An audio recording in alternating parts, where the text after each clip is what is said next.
नमस्कार बंधुओं। एक लंबे अंतराल के बाद आज पुनः आपसे आपके अपने YouTube चैनल आदर्श स्टडी पॉइंट पर आपका स्वागत करते हुए मुझे काफ़ी प्रसन्नता हो रही है। उम्मीद है कि आप अब तक कोविड-19 से व्याप्त तनाव से मुक्त हो चुके होंगे। जीवन अपने लय में आ चुका होगा।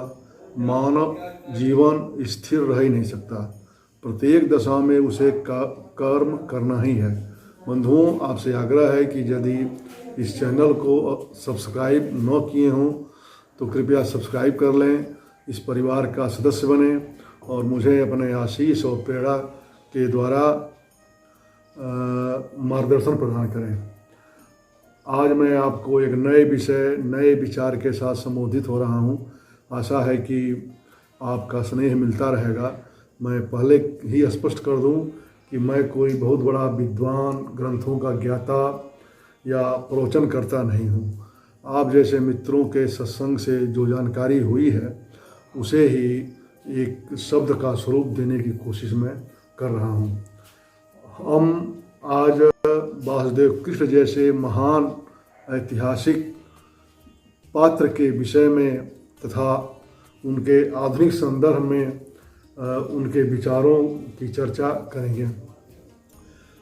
निसंदेह कृष्ण एक ऐतिहासिक व्यक्तित्व हैं, कारण कि इतिहास के अनगिनत पन्नों में उनकी उपस्थिति का आभास मिलता है।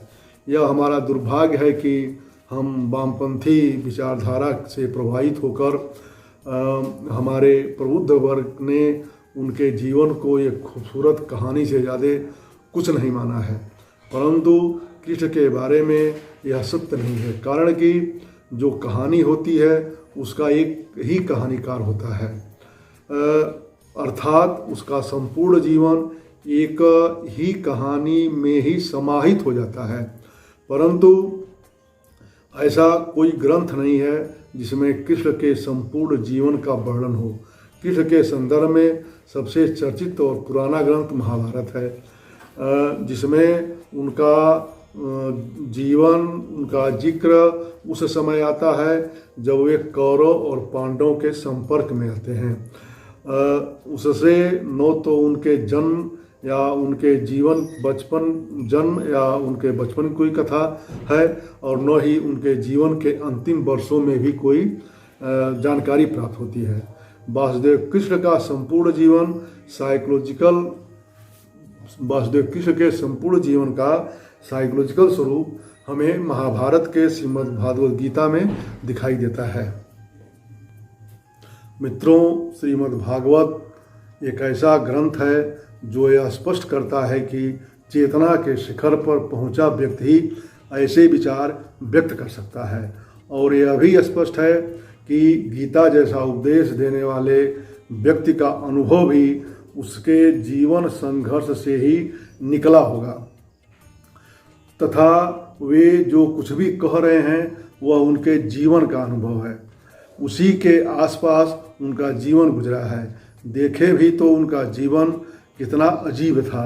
वे मौत के साये में ऐसी जगह पैदा हुए जहाँ किसी सामान्य व्यक्ति का जन्म संभव ही नहीं है। उनकी उम्र के बच्चे ने मौत का अनुभव इतने करीब से शायद ही किसी ने किया हो। कारागृह में पैदा होने, माता पिता से बिछोह तथा ऐसे लोगों के बीच पालन पोषण होने जो उनके लेवल के नहीं थे, वैसे उन्हें द्वारकाधीश की ऊंचाई पर पहुंचना और इसके बारे में सोचना काफ़ी रोचक हो जाता है। कृष्ण को हमारे ऋषियों और अनेक लेखकों ने 16 कलाओं का अवतार बताया है। कभी विचार किया गया है कि इसका तात्पर्य क्या है? संभवतः प्राचीन काल में यह मानव की पूर्णता को प्रकट करने का कि एक नाप रही हो, एक पैमाना रहा हो। ऐसा माना जाता है कि साधारण मानव 2 या 3 कलाओं से युक्त होता है। गांधी, सुभाष या ऐसे ही अन्य महापुरुष 6 से 7 कलाओं के आसपास माने जाते हैं। इसी क्रम में यह माना जाता है कि गौतम बुद्ध, ईसा मसीह जैसे लोग 9 कलाओं से युक्त थे। भगवान राम को 12 कलाओं से युक्त माना जाता है। 16 कलाओं से युक्त मानव पूर्ण पुरुष माना जाता है। भगवान वासुदेव के 16 कलाओं की अभिव्यक्ति उनके अंदर थी, अर्थात मनुष्य का मस्तिष्क मानवीय विकास का जो उच्चतम आदर्श बन सकता है वह हमें वासुदेव कृष्ण में मिलता है। जैसे नृत्य, गीत, वादन, सौंदर्य, वाग्मिता, राजनीति, योग, आध्यात्म, ज्ञान सबका एकमात्र संगठित स्वरूप वासुदेव कृष्ण में ही पाया जाता है। गोदोहन से लेकर राजसूय यज्ञ में ब्राह्मणों के चरण धोने तक, सुदामा की मैत्री से लेकर युद्ध भूमि में गीता से उपदेश तक, उनकी ऊंचाई का पैमाना हमेशा एक ही है। वासुदेव कृष्ण के उच्च स्वरूप की पराकाष्ठा हमें गीता में प्राप्त होती है। यह विश्व का शास्त्र है। इसका प्रभाव मानव जाति के मस्तिष्क पर सदैव बना रहेगा। हमारा जीवन बंधुओं कर्ममय है और संसार एक कर्मभूमि है।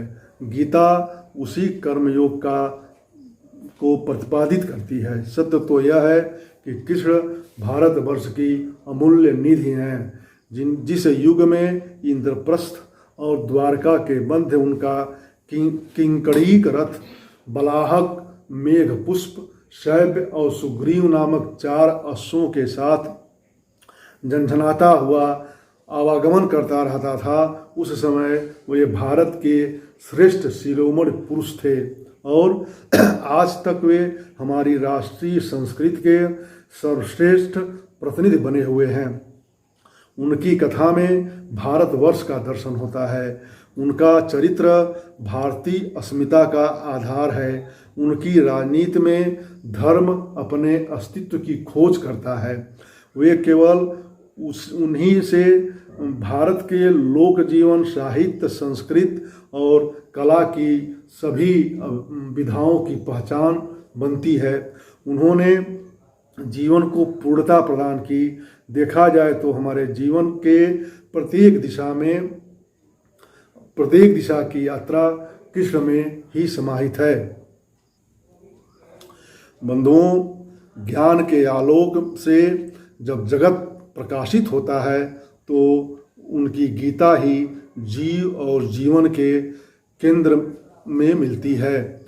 वे हैं तो एक, परंतु अनंत की संभावना उनके अंदर दिखलाई पड़ती है। उन्होंने इस संसार में प्रत्येक वस्तु, प्रत्येक माध्यम और प्रत्येक कर्म के साथ श्रेष्ठता की प्राप्ति का बोध कराया है। उन्होंने यह बताया है कि जीवन में पूर्णता प्राप्त करने के अनेक मार्ग हैं। आवश्यकता है वहाँ तक पहुँचने के लिए साधना करने की।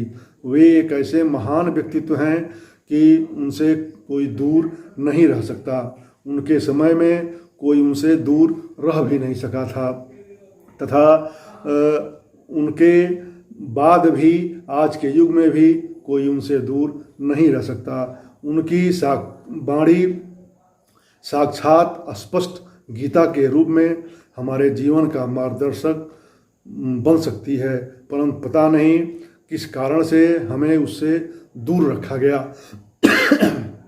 यह बात हमारे दिमाग में बैठा दी गई कि इसे पढ़ने वाला व्यक्ति वैराग्य लेकर के जंगल में चला जाएगा, जबकि ऐसा कुछ नहीं है। एक साजिश के तहत ऐसा लगता है कि एक गहरी साजिश के तहत गीता और महाभारत जैसे ग्रंथों से हमें डराया गया, जबकि ये दोनों ग्रंथ हमारे देश की राजनीति और चिंतन परंपरा की अमूल्य निधि हैं।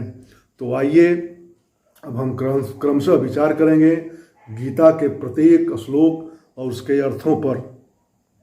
भारतीय विद्वानों ने यह प्रतिपादित किया है कि सभी उपनिषद गौएं हैं, यानी गाय है, और गीता उसका दूध है। इससे अधिक प्रशंसा में कोई क्या कह सकता है। बंधुओं, अब हम क्रमशः गीता के प्रत्येक श्लोक की चर्चा करेंगे।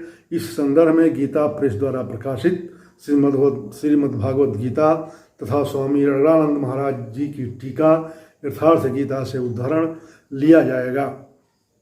उम्मीद है कि आप मेरे इस लघु प्रयास को संबल प्रदान करेंगे। आज बस इतना ही। आपसे पुनः आग्रह है कि इस चैनल को सब्सक्राइब कर दें और बेल आइकन बटन दबा दें। मुझे मेरे फेसबुक पेज आदर्श स्टडी पॉइंट पर भी फॉलो कर सकते हैं। उम्मीद है आप स्वस्थ होंगे, प्रसन्न होंगे। बहुत बहुत धन्यवाद आपको। प्रणाम।